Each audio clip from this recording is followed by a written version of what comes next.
I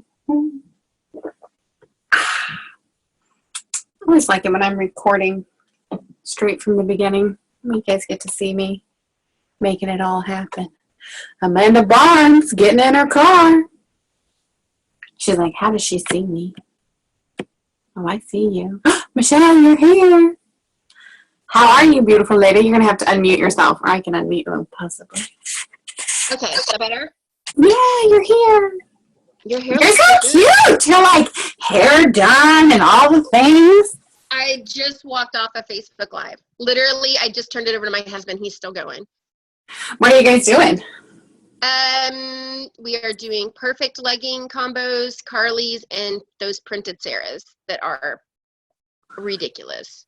I just got one. It's black or like a charcoal gray with these like creamish gray arrows all over it.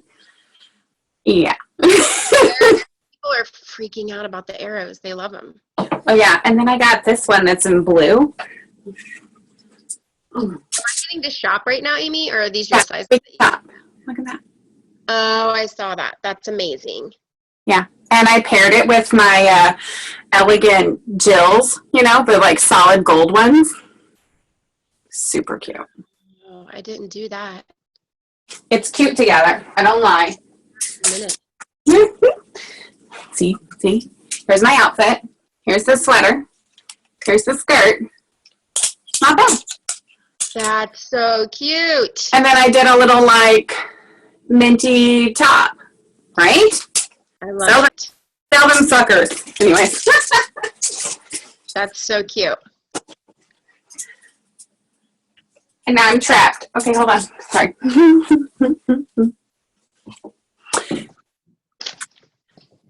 Should we let everybody know that you're sitting on your bed?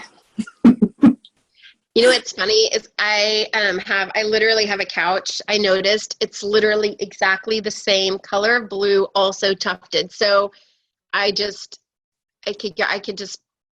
could be my couch. It could be your couch. Totally could be your couch. I be in my office, which is so full of boxes that I can't get in there. So. Oh yeah, you should see this room. This room is a hot mess. It's like bags everywhere, stuff everywhere. I gotta clean it up. I have someone shopping here today, and then I have a party tonight. Oh, I see Melissa. She's back from the dead. She's like, don't see me. Don't look at me. There she is again. I see her face.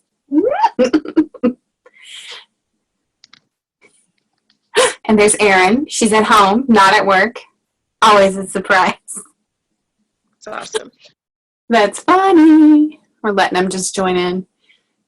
Amanda Barnes with her cool sunglasses. California girl. I'll be there soon enough, Miss Amanda. Too funny, too funny. What day are you going to leadership? I think I'm going to leave on Wednesday morning just because my husband and I have to take separate flights because he has a Delta voucher that has to be in his name, and the pay for ticket's a lot cheaper. So if we're going separate, I may as well go early. So I'm going Wednesday as well. I'm hoping to squeeze in Joya on Thursday morning. We'll see. All right, we got quite a few people on here, so let's go ahead and get started. I'm going to introduce you, and then I'm going to turn it over to the master. You guys, this is the wonderful Michelle Driver. She is an amazing LLR coach. She's also technically under Brittany Comp. She's on part of the Lovelies page. And let me tell you, for real, I was like kind of scared by this woman for a long time. She had all these amazing sales, and she kind of shot like a firecracker out from the first day. And, you know, here I was kind of doing it at my own pace. But she and I did a Focus 10 group together, and I fell in love with her. She has such energy, excitement, and fun, and she's smart. She's really, really smart. And I used to stalk her on the compensation report when you could see everybody's sales. No, like seriously, I did this. And where you could see everybody's sales. And I'm like, okay, fine. She does like $30,000 in sales, but there's no way her team does. And I look at her team and I'm like, 90% of her team are reaching the same stats that she's reaching. And to me, that is like the most amazing sign of leadership, that not only can you do something, but you can replicate it in 90% of your people. So ever since I saw that, I've been stalking her to talk to us and share her secrets on just sales and how we can sell and how we can not kill ourselves while we're doing it, because it's possible, and there are people out there doing it. And so I have begged and begged her, and we finally found a time where she could meet with us. So we are recording this, and I will share it. But, write your questions down. We're going to give her some time to answer some questions at the end. So write your questions down and be ready to be blown away. And I'm going to mute myself so you guys can hear from Miss Michelle Driver herself. Oh, Amy, I love you. Thank you so much. So yeah, just a little bit about my background pre-LuLaRoe I think is important, because I am one of those people that I love sales. Like, I love sales. I'm a career salesperson. I spent 20 years in corporate America as a corporate sales and wellness, disease management and wellness sales executive for Fortune 500 companies. My last company was with WebMD. And so I really designed strategy around sales, and my specialty was behavior change. And so we did a lot of studying, like consumerism and that type of thing. So I'm one of those nerdy salespeople that non-salespeople do not get or understand most of the time. And they're like, one of the things I wanted to share today was, and I share this with my team a lot, my team is not full of career salespeople. It is full of people that have stayed at home or been nannies, or I've got like a girl that's a nuclear engineer. I mean, just like comes from all different walks of life. And the one thing that I like to kind of start off with is just to lift the veil a little bit on the term sales, and like what a salesperson actually is. Because with my team all the time, I would hear, well, I'm not a salesperson. And so one of the things, I hate to break it to you if you're not in love with the term salesperson, is that if you are in LuLaRoe, you are a salesperson, but that's not a bad thing. Being in sales just means that you connect the consumer with your product or service. That's it. You're just connecting people with what LuLaRoe has to offer, which is the culture, is the clothing, and it is the entire experience. And so I think that as fashion consultants, we still are salespeople. And so it's important in terms of being successful at it to approach it in some ways like a salesperson. And so I think sometimes that's where I would see the disconnect just a little bit in terms of where you are and where you want to be from a sales perspective. And so what Amy and I talked about was me just kind of chatting with you guys a little bit today about how to develop a little bit more of a sales mindset, and how to do that in a way that still achieves balance, and that you're not wearing out your friends. You're not becoming that stereotypical person that people start to shy away from because you get used car salesy or anything like that. So how do you do this with grace and charm and balance and all of that stuff, which I'm not going to say I have all of that figured out, but I do have some tips and tricks. So again, just remembering that you are, have a goal to connect people with product, and that is how we make our living. That's how we do that. One of the most important things that I feel you need to do in your role as a fashion consultant or as a salesperson is to set a goal for yourself. So we really have to know why we're doing this. And in the beginning, LuLaRoe talks a lot about your why. Well, I have a second career in counseling, so I have 2 degrees. Well, one I'm put on hold. I'm almost done with my second degree in counseling. And so I always say that it is important to know our why, but a lot of times I think when people are new, they struggle with that because everything is through the lens of a goal. A lot of times it's financial. A lot of times it's get my husband out of this job, get my kids out of this school, get us into a house, like have a second car, whatever it is. Those goals have a financial need attached to it normally, which is perfectly fine. That is why all of us got into this. It had something to do with that. But it's important to know that your why comes out of you meeting your needs. And your why develops and it will change, in my opinion, it's just my opinion, from a goal or financial oriented to fulfillment. to service oriented. So if you're not there yet right now, then let yourself settle in with what your goals are. And so I think it's important to bring those goals down to something financial. So we have a big pie in the sky. I want to leave my job, or I want to be able to cut down to part-time, or I want to get my husband out of my job. So the first thing is like, let's quantify that. Your goals need to be measurable, actionable, and you got to be able to quantify them. So I really recommend that the first thing that you do is translate that into a financial goal. And I know that's scary for a lot of people because it seems kind of counterculture to LuLaRoe. We should be doing this from a giving place. We should be doing this from it, like because we love it, because it blesses people. And that is all true. But it is also really important that we do it in a way that meets our needs. Because when our needs are met, we're able to give more, and we're able to do it from a more service type place. So for example, if you need to leave your full-time job, and that is $51,000 a year, then the math goes like this. Your goal becomes 3 parties per week with a piece count of 25 pieces per party, and you need to do that consistently for 40 weeks out of the year. Now, in goal setting, I always say 40 weeks. Don't say 52, because what happens is you set yourself up for beating yourself up when you can't meet that 52 weeks out of the year. You are going to be sick. You're going to want to go on vacation. You're going to make it to leadership, and you're going to be going to leadership 4 times a year. You have convention, and you've got like a life to lead, right? And so make those estimates based off of 40 weeks per year, and it gives you the flexibility to really burn it at both ends, the weeks that you need to get ahead, and it gives you the time to take off the times when you want to take off.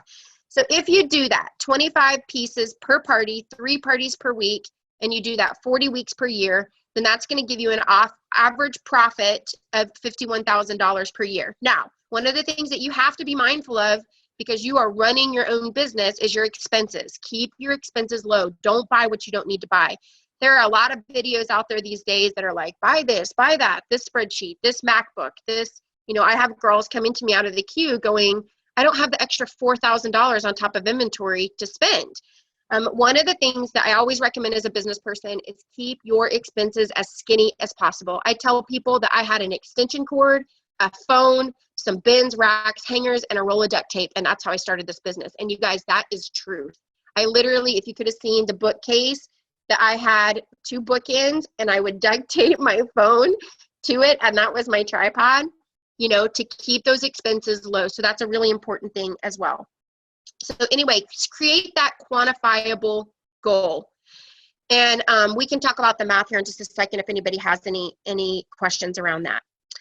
Then you need to assess where you're at today in your business. So you have your goal. I want to make $51,000 per year. I know that I need to book 3 parties a week to do that.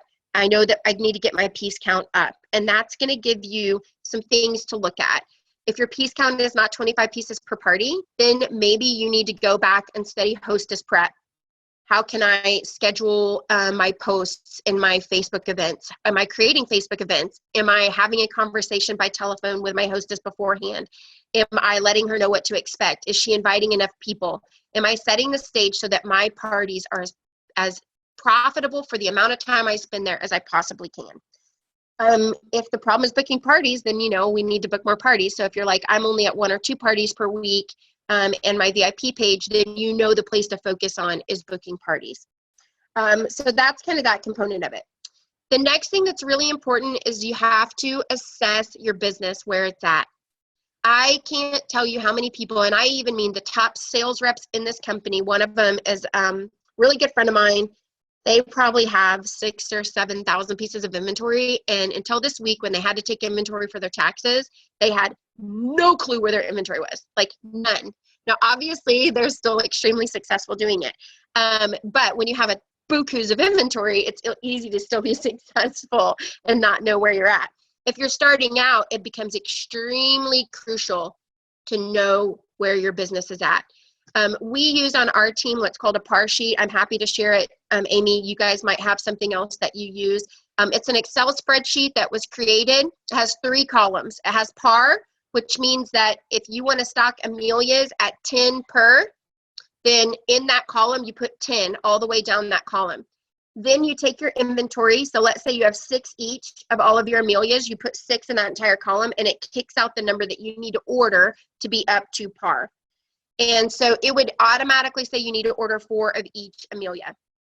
So the first thing that I really recommend, take a full and complete inventory. Everybody probably should be doing that in the next 3 days anyway for your taxes, just to have a clean inventory at the end of the year. Not that I'm an accountant or want to answer any of those questions, but just you might want to do that.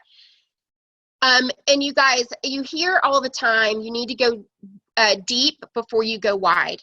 A lot of times this is a very eye-opening experience for people whenever they look, and if your counts are between 0 to 5 in the sizes and a style you carry, then that is going to be a part of the equation why you're not getting the results that you want. Even if you don't love that style, even specialty styles don't ever carry below 6. You just don't have enough to give people choices to make the buying decisions that they want to buy. So look for holes. Are you deep enough? Do you know what styles and sizes are selling the most? I can tell you that we just recently, I use a program called Lula Reports that I kind of analyze. Amy knows that I am a major nerddom when it comes to numbers and sales numbers and analytics and how I make my decisions for my business. And so I run the reports as to what's selling. You guys, leggings definitely sell, obviously, right now a lot. Now, having said that, Dan, just a little side note here, said, please don't post pictures of yourselves in leggings because leggings are already selling. And so that's kind of just a little marketing tip. Make sure you're posting yourself in other things. However, your legging inventory should be around 35 to 40% of your total inventory. So if you carry 2,000 pieces, then you need to have 700 or 800 of those in leggings. And it seems obscene, it seems crazy, but I assure you it is a key to success in sales. And so if you get those leggings numbers up over time so that you make sure that you have variety, I'm telling you it makes a huge difference when people come to your page and they see at the bottom that you have 400 or 200 different pair of unique leggings. And so if at all possible, just add leggings to every single order. I'm the type that gets sad when I sell out of duplicates because I know that that's one less offering I have for my customers and I need to hurry up and go and replace it. So again, 35 to 40% of your inventory should be in leggings, especially this time of the year. The next best seller in LuLaRoe always has been and continues to be the Irma. And so I'm the type that normally we hear stock 8 to 10 in each size in your most popular styles. I would say stock 15 in Irmas. They sell that much more than the other products. And so make sure that your customers don't have to go anywhere else to find a match for whatever pair of leggings that they found or whatever skirt. And so to get a really good variety in the most popular selling style, top style, I would go 12 minimum, 15. I personally have a 4,000 piece inventory and I stock them 25 deep. And we literally had a conversation this morning that we don't think that that's deep enough for the size sales goals that we have. So you guys, you can't really go too deep in Irmas. The next best selling style right now is the Carly. And that's because everybody is just basically using it as a tunic. And so it is styling really, really well with the Sarahs. It's styling well with the leggings. And I do pairings parties with Carly's because they're a very great profit margin item all day long. And so again, if you normally stock 8 per in dresses, I would go 12 per at least in Carly's. They're just selling that much more. Then the next best selling items are the tops. The wearability of your shirts are 4 to 6 times any skirt or dress. That means when you go to your closet and you reach for something to wear, you're going to reach for your classic tee, your perfect, your Irmas, your Randys, 4 to 6 times more than any skirts or dresses that you have. So your wearability is higher, you're going to sell more of them. A lot of times people will go, well, like, oh, well, the perfect tee doesn't sell very well for me. Number one, are you educating your customer base on how to wear it? They need to size up. You need to give them permission to size up. You need to wear it when you're telling them that. You need to do it live so that you can say, normally I wear a small in a classic tee, but today I'm wearing a large in a perfect tee. And I love the way that it looks and pairs with leggings. So make sure that you're educating your customers on that. Also, are you stocking enough of them? Are you giving people enough choices of it. And so we'll talk a little bit in a second about how to promote a particular item. So all of those. Then, of course, everybody needs skirts and dresses, but I really highly recommend stocking your Joys and Sarahs. If you are not stocking the Joy and Sarah, you are missing out. And here's the biggest reason why, is that if I'm going to go in and I'm shopping for a dress to wear to a, wedding reception this weekend, I'm going to come in and I'm going to pick an Amelia, a Julia, or a Nicole, right? I'm probably not going to walk out with 2 Amelias or 2 Nicoles if that's what I came in to shop for. However, if you pair a Joy or a Sarah or a Lindsay with that, there is a very strong likelihood that they will walk out with 2 items. So just remember, those pairing pieces are great upsells and they don't compete with the other items on there. So make sure that you stock those before you go and stock that last dress or skirt style. So I would say that this is a staple, that you should have it, and you should have them deep. They're very profitable and they sell like crazy. And the other thing is, make sure that you're showing them pairings. So that's just a little bit on the inventory. We hear all the time, go deep before you go wide. But I think the question I get all the time is like, what does that really mean? Like, okay, here's my inventory and here's what I've done, but be a little bit more specific. So if you have any questions about that, let's definitely chat about it. So you're assessing your business starting with your inventory. When you do this and you look at your spreadsheet, I want you to ask yourself 2 questions. Number 1 is, does my inventory match my sales goals? So what I mean by that, if your goal is to sell 50 or 60 pieces per week, then your inventory needs to be 500 to 800 pieces. If your goal is 100 pieces per week, which is cruise qualifying, I hope everybody will shoot for that. With the right equation, you guys, it's not hard to do in getting a system down place. So 100 pieces per week is 1,000 to 1,500 pieces. So that's what it's going to take. So what I mean by that is, if you have 500 pieces in your inventory, but you want to sell 100 pieces per week, then you just need to be honest about that gap. What happens when we don't do these KPIs and do an accurate assessment of where the holes in our business are, we find scapegoats. The scapegoat could be ourself. I'm not good enough. I'm not good at this. So-and-so is better at this than I am. I'm not doing it often enough. I don't have it together. It could be LuLaRoe. It could be their shipping. It could be tall and curvy leggings. It could be, we find scapegoats. I know when we moved from Virginia to Texas and our sales went way down, of course, we took a 6-week break basically where our stuff was locked up in a van, and getting it back was really hard. So we went from an average of about $35,000 to $50,000 a month to the month of July, we sold 50 pieces, I guess in July. And so trying to get that back was really hard. And when we got back, we got frustrated. I work with my husband, so it was his fault, or it was my fault, or you're not doing this enough, or it's because we moved, or it's because our customers left us, we had all the reasons. The shipping was really bad at that time. And I was like, finally, we're just like, okay, we got to sit down. And we did this exercise ourselves. You guys, our inventory was down 1,300 pieces. Like, ding, ding, ding. We're like, holy moly. Okay, we haven't ordered in a while. We didn't realize that it went down. We fixed that and our sales started ticking back up. We've just assessed some more stuff this weekend and we see exactly where the changes we need to make are. So the first thing, thank you, babe. I just have some water. All right. So that first thing is, be honest with yourself about, does your inventory even get you to the goals that you want for your business? And then, and I'll talk about the second one in just a second. Sorry, I have them written down in like a weird order.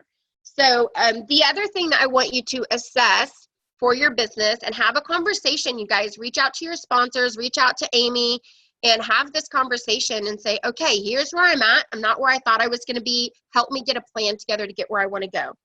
But the other thing you need to assess is your schedule. And so what I ask people to do is sit down over the last month and get very honest with yourself. Just go print out. LuLaRoe in the back office has printable calendars. Just get out a page you can just scribble on and just put what days you posted on social media. So maybe you give yourself a star for that. Give yourself a symbol for like all of your VIP page posts, all of your Facebook business page posts, all of the times that you went live, all of the times that you did giveaways. And we all know that there's enough information in selling in LuLaRoe right now to know that you need to post every single day. You need to be visible. You got to put yourself out there. Your business sign only says open if people see you on social media or people are face-to-face with you. And so just get honest with yourself, and not as a criticism. You guys, it's been the holidays, it's been crazy, and there's certain things that we all need to improve on. And so just get really honest with yourself about that. And what I'm saying, what I'm hoping that you'll find is you'll go, oh, like it isn't me. I'm not a horrible salesperson. I'm just not checking all the boxes right now in my business that the people that are getting the results that I want are checking. And so that's really it. And so just assess your business and know those KPIs. So the KPIs are your inventory, your sales goals, the number of parties that you're booking, your pieces per party, how much you're posting in social media on all fronts. So like Instagram, Facebook, your VIP page. Do not ignore your VIP page, you guys. They need to see your face in there, and they need to see giveaways, and you have to be active in it to work the algorithms. And so, you know, that's it. I mean, and we're talking sales, not from a leadership perspective. So like those are the key performance indicators for your business to know where they are. And then you really just set goals to work or tackle on one thing at a time.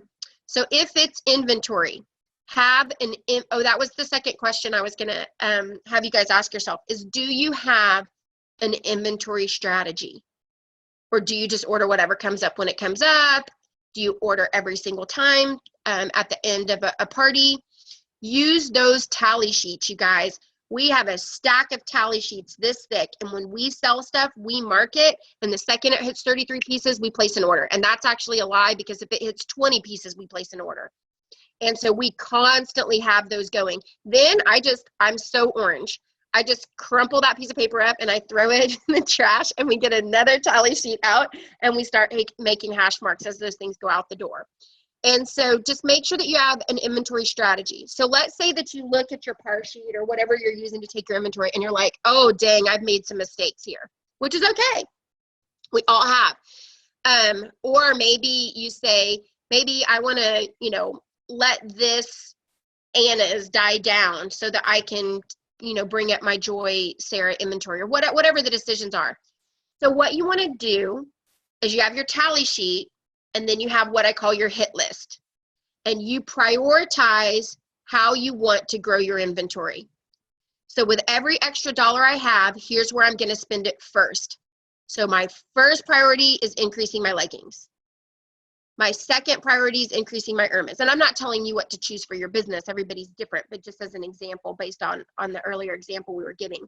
So first, I'm going to increase my leggings. Second, I'm going to increase my Irmas. Then I'm going to increase my tops and my Sarahs and my Joys. And from there, then I'll decide if I'm going to order. So you literally have a hit list. So your first 5 items, you scratch it off. I'm going to add 1 in each size and Irma, or whatever it is. And so make sure that you're adding inventory strategically to get you to your goals. It's like the big thing. So that is basically the assessment that I like to do with my team. From there, I usually will ask them, get all of this together, be concise, come to the discussion with your sponsor or me. And like, so for you, your sponsor and whoever your upline trainer, coach, I don't know how you guys do it in your team, but come ready to bring that data to the table, talk about where your goals need to be, do some thinking and some soul searching on it as to what you've learned and where you want to go with it, and then create some accountability with your upline or somebody, an accountability partner that you have, and just really stick to it for January, February, March, especially, because everyone talks about the fall being the power months.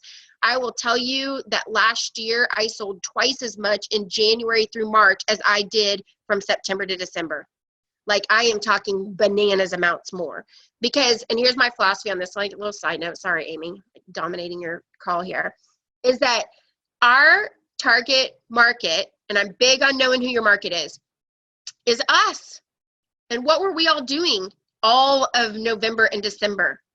We were making plans to take care of other people, taking care of what they were going to eat, where they were going to be, who was going to go to grandma's on this day, who was going to do this, does so-and-so have a Christmas present, what's my list, is everything decorated, did I create a storybook childhood memory stream of events for the entire month of November and December. That's what falls on the laps of our consumer. And so, girls, we are done taking care of everybody else, and we come back January to March ready to shop. And so we start thinking about spring, we start thinking about getting out and doing things. And so just know that this is the time to hit it hard. Go out there, make some inventory goals and some sales goals, create accountability with your upline, and put it into action. And you guys, I promise it's pretty shocking when you start doing it and you're like, whoa, I didn't know that increasing my ERMAs and posting every day was going to do that. And it just does. And it really, it works.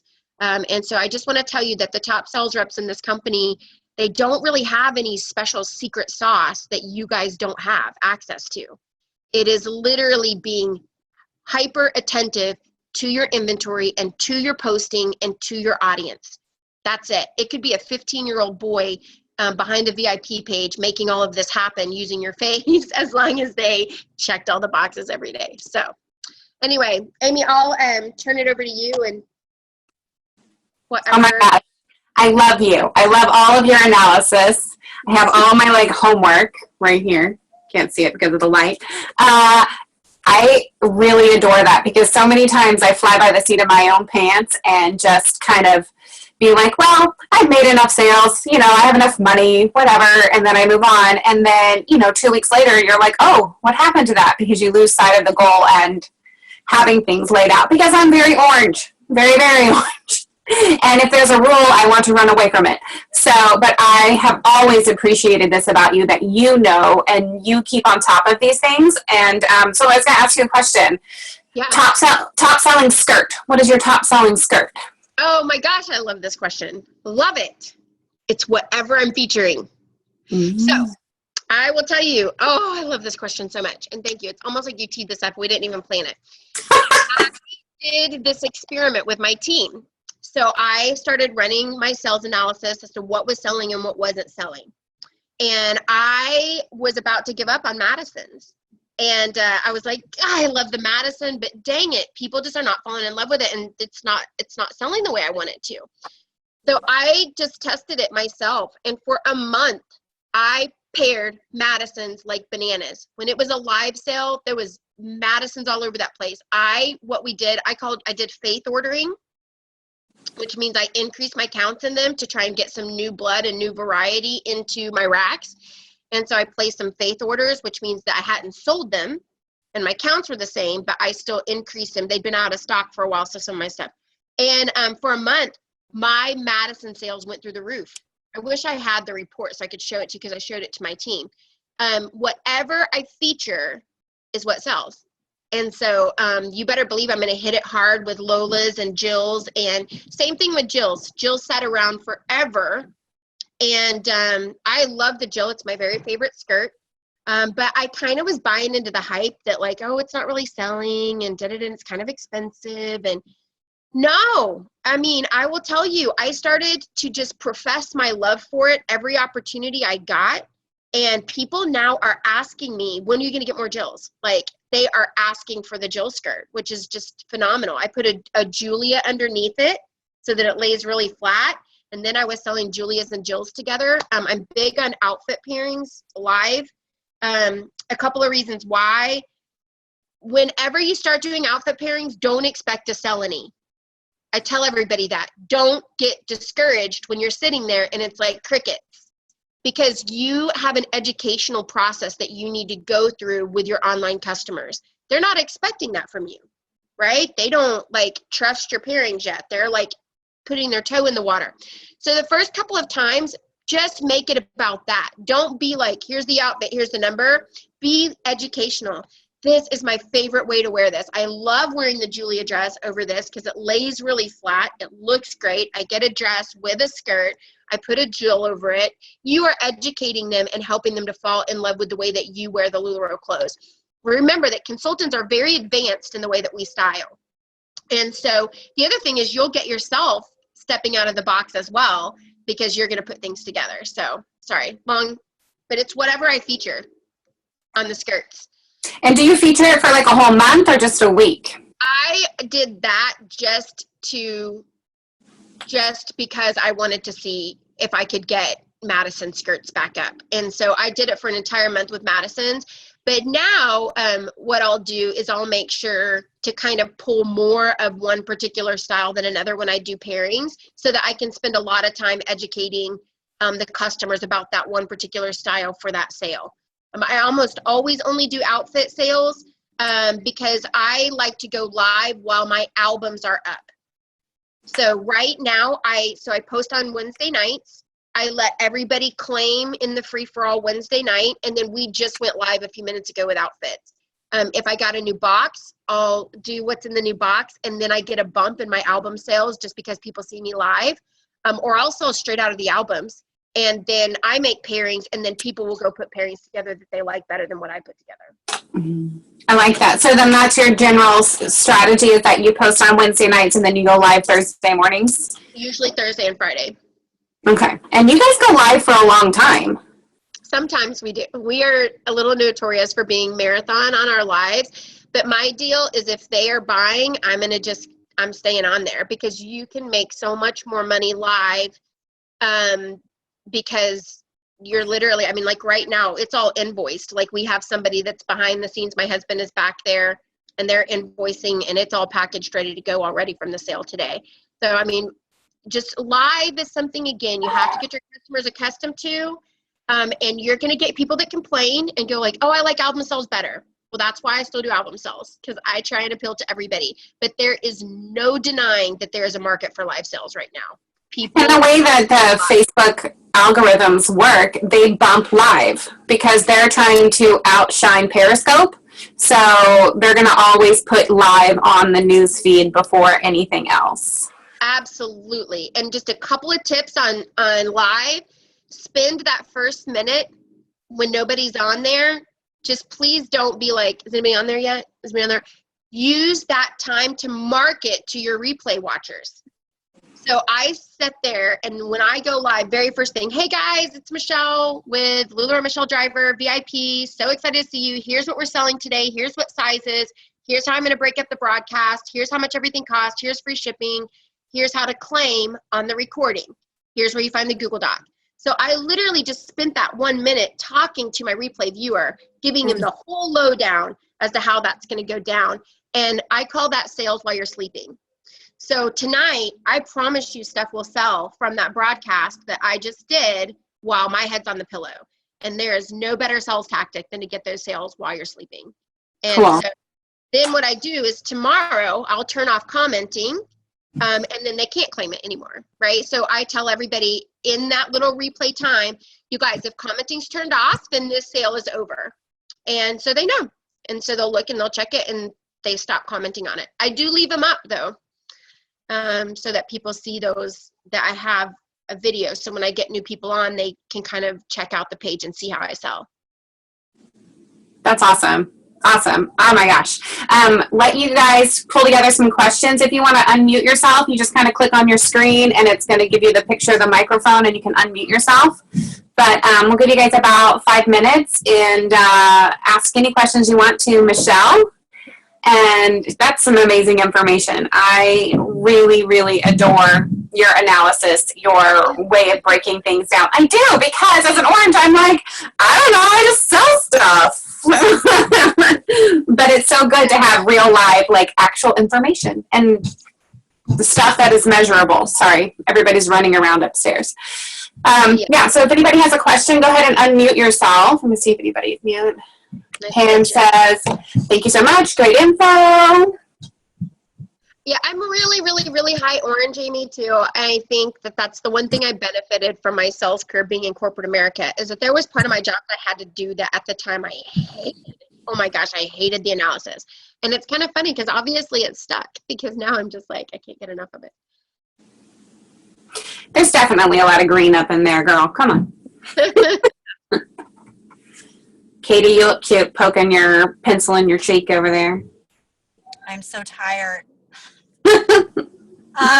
Thank you, Michelle. I loved all your info. I came in a little late because I was dropping the kiddos off at daycare, but I loved it. Yeah.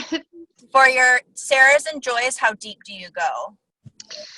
So every time, like literally this morning, I'm a big power hour person. Like we like to get up in the morning, and that's when we do our strategy. And we literally this morning said we just can't go deep enough in Sarah's, especially right now. And so we were stocking them at 10 per. And we have a 4,000 piece inventory, so we're a little on steroids with things. We are definitely probably going to go up to 20 if we can keep them long enough. And that's been our problem, is that we just keep ordering them and they keep selling, which tells me, I need to faith order a couple of boxes to try and get my inventory up.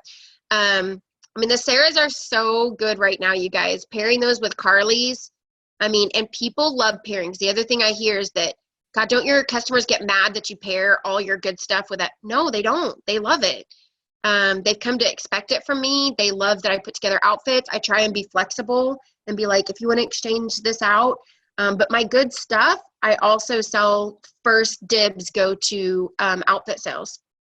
And that's just, those unicorn leggings, first dibs, live sale, outfit sales, and then I'll break them up. Okay. And then for leggings, for the 40%, how do you break that up with like one size, tall and curvy, and then all the kids? So it's not an exact science for us. We're really still low. We can't get tall and curvy up. We just can't order them fast enough because there was such a deficit for a long time. But we have probably, I think they did a count last night. We have about 700 one size. We're still way down. We probably have about 400 tall and curvy. So we're way down on tall and curvy. Tween, I'm mistaking. So normally I would say I carry around 40 tween or something. So not a ton. I just try and keep a variety. But when I was trying to get Christmas leggings, I accidentally ordered 60 pair of tween leggings. So I have a lot on accident. So don't go in and look at my counts and use that as the Bible. There's a lot of it that was accidental. And then kids leggings, I do try and keep quite a variety of kids, even though they move slower, just because people like choices for kids. And so I still stock probably, I don't know, at least probably 60 to 100 pair of each size of kids leggings. Okay. And what was the analysis thing that you used? What was the program called?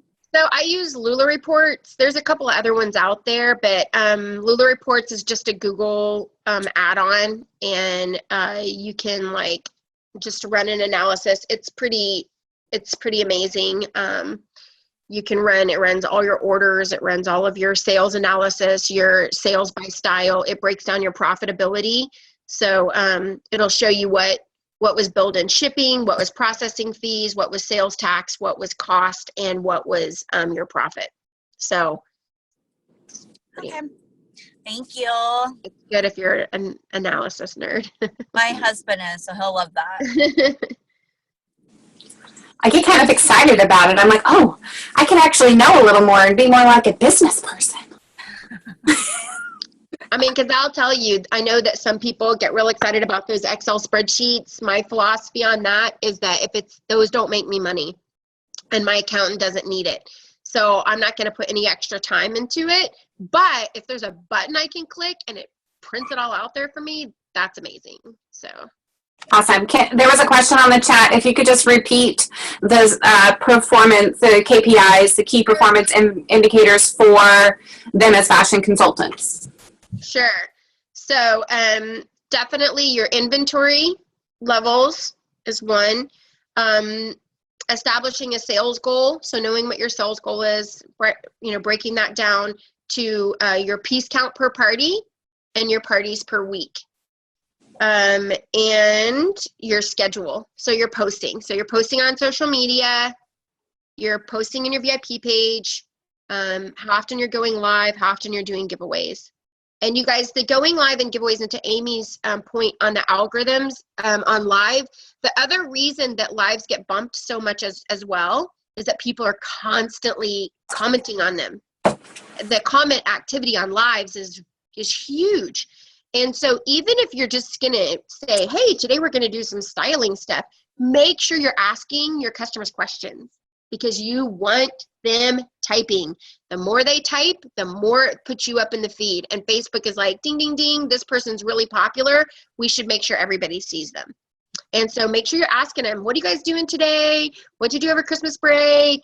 You know, put that chat in there. My one recommendation is, if you're using numbers, don't ask a giveaway question that makes them include numbers. That's the one thing I learned, because my husband pulled like 10 sold items, and it was actually just people guessing a number on a giveaway. So that kind of threw us off. That's funny. Yeah. All right. Well, that's awesome. Thank you so much for doing this for us, Michelle. And we all have all this homework that we're like super stoked to do. So we'll be doing a follow-up on our team page about our KPIs and our inventory levels and stuff. I'm excited too. I'm excited for the new year. I am also going to be featuring and pushing all the Lucys, all the Lolas, all the Jills, because like Michelle said, these next 3 months have always, this is my 3rd year doing this, they have consistently been better than like my November, December, because like she said, we shut down and we're focused on Christmas and everybody else. And then now it's like what I call revenge season, where we want it all for ourselves. Yeah. So this is the time to go big into all the spring styles too, because our people are cleaning out Christmas. They're done with all of that. They are ready for flowy, fun. This is when you're going to see your Azures, your Nicoles, your Julias, Lucy, Lola, Jill, all of those things, even Maxie, are going to start to triple what they were in the fall. So, yeah, put those mannequins behind you styled. And people will buy off your mannequins too. It's a big thing. And then another little plug for sales, there are no easier months to cruise qualify than January through April. So get it done now. And what you do, add parties, add parties, add parties. And so it just, once you do it and you create that hustle, it kind of becomes automatic. And you kind of create that sales base for yourself. that's awesome. There's so much goodness in this. All right, girls, ladies, you guys have a great day. I'm excited to see how we all take this and turn it into some massive hustle. I'm kind of pumped right now. I have like 2 shopping appointments today and a big party tonight. So I'm like, I'm going to nail these people. Nail them good. Be awesome. You're going to have joy in your entire inventory on them. You're like, they're not walking out without one. All right. Have a great day, guys. I'm going to let you go. Thank you so much, Michelle. You're amazing. Love you. Bye. Bye.